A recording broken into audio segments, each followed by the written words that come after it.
My bandsaw has a really crude stop on it, and I made this up quickly one day for a project, and I'd like to try and improve it.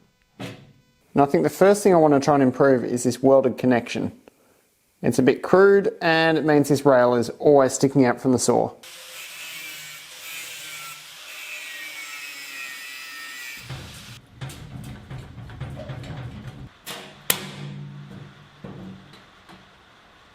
I quickly whipped up some plates off camera, nothing special. I'm going to mount these plates at the top and the bottom. I have a bit of wood in the vise, so I'm going to use that. And that gives me a straight edge. I've got this angle gauge zeroed to the bandsaw. The values you're reading are relative to the bandsaw vise.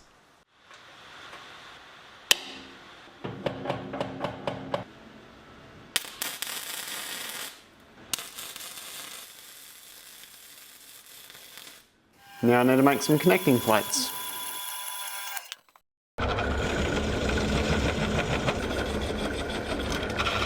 I want to weld these plates onto this tube and bolt it on here. Two ways I can go about this. Blindly weld this on, try and align it, and then hope it fits. Or I bolt it on first and then weld the rail in place.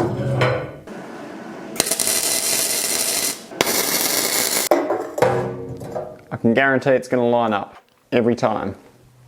This is just a piece of stock I've got for alignment. Now I just need to look at where my rail actually needs to go. So I'm going to keep the old rail somewhere about there.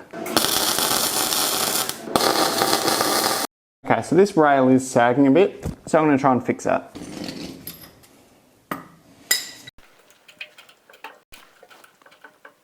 We'll put our brace in about there maybe. I'm looking at this fence and I'm not happy with this ruler up here, so I'm actually going to mount it differently. So I'm thinking this ruler can be mounted to the face there. For the carriage, I'm going to use some of this environmentally friendly green steel.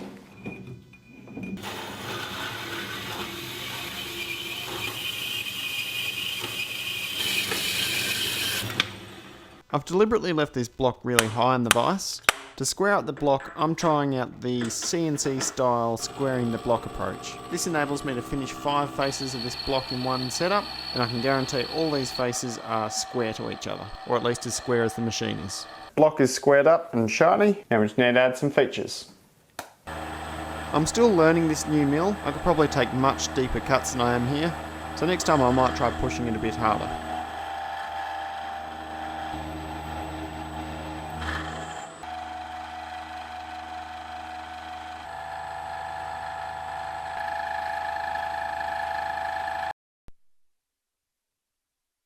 I cut this leg short so I've got some clearance on the screws on the rail.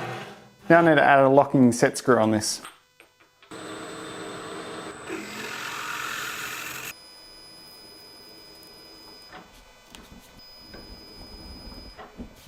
Okay, I'll need something specialised for this locking knob, but before we get to that, let's tap some holes in the top.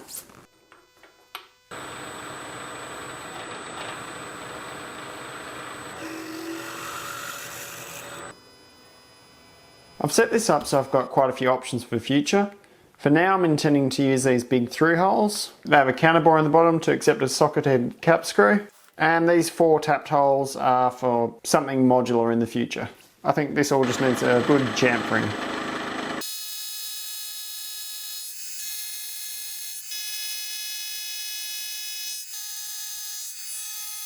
Now that this block is nicely chamfered, I want to work on this locking screw. There's some special things involved.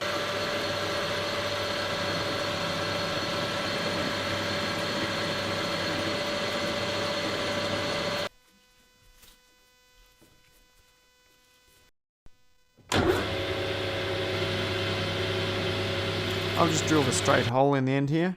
This is going to accept a plastic plug that is going to get glued in. The plastic I've got is a bit soft and doesn't thread very well. So I've just drilled this hole straight, and I'm going to put a straight shank of plastic in and glue it into place. And we'll see how that turns out.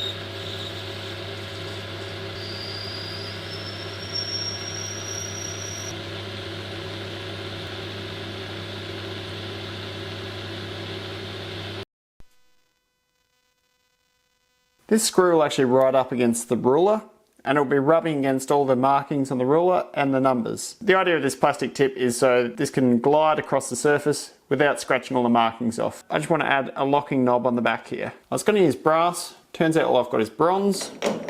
Whatever, we'll use it.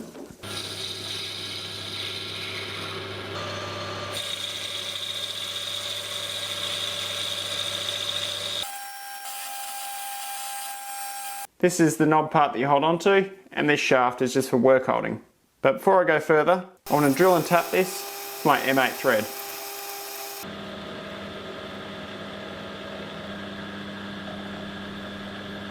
To give this knob better grip, I'm taking it over to the mill and I'm going to mill some flutes into it. This is a style of knob I've used before and I really like the look of it.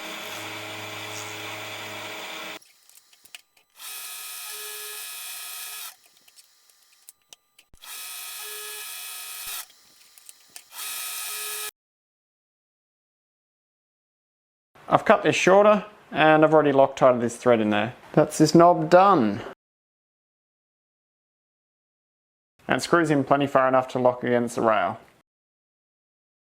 Now let's look at the top piece that bolts on here that actually works as the stop.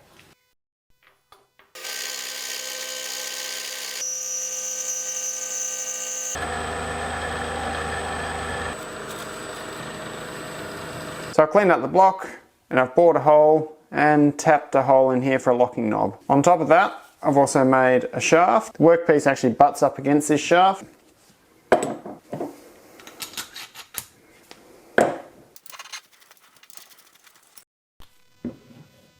And that's the finished thing. So a couple of features on this shaft. It has a full length flat on it. The idea is the locking screw's got a nice surface to engage on, and also when it marks this surface up, it doesn't stop this from sliding in and out. I've made the decision to cold blue these parts. As much as I like the shiny machine finish we had, I've found that giving it a sandblast really helps the cold bluing process. So step one, we're going to acetone all this.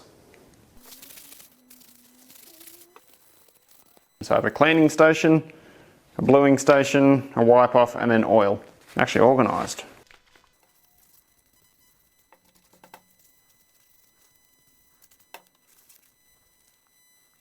As soon as I'm happy a part is cold blued, I give it a quick wipe off and straight in the oil bath. Past experience has taught me not to leave cold blue parts out for any period of time. It'll immediately soak up moisture from the air and can actually cause it to rust even faster. So straight into the oil bath.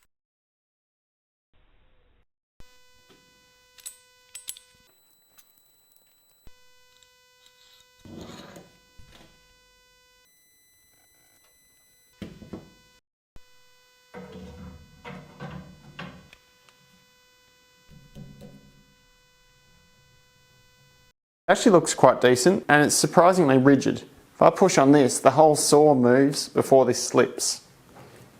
I've got this stopped right on 100 and now we'll try and calibrate the depth of this plunger.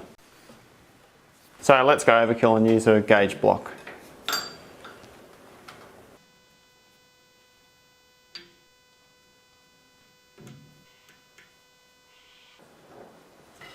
Just for simplicity's sake, we'll cut a bit of wood.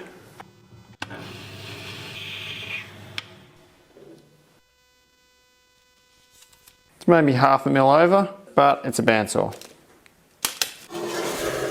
This thing is going to be excellent. I can position this to anywhere on the ruler, and I know I've got the right length. I don't even have to pull out a tape measure and measure each piece I have to cut, and I know they're all going to be really repeatable. This plunger is probably a little bit flimsy. I'm not the happiest with it, but it's easy enough to change out.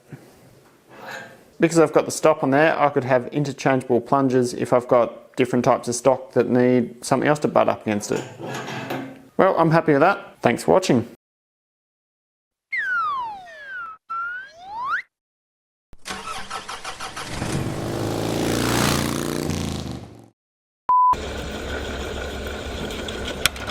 Whee! I've tidied up. Jesus. Dead battery.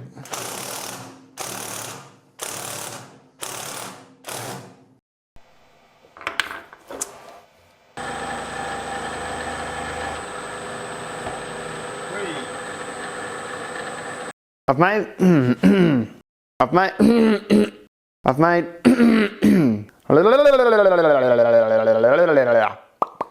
try again.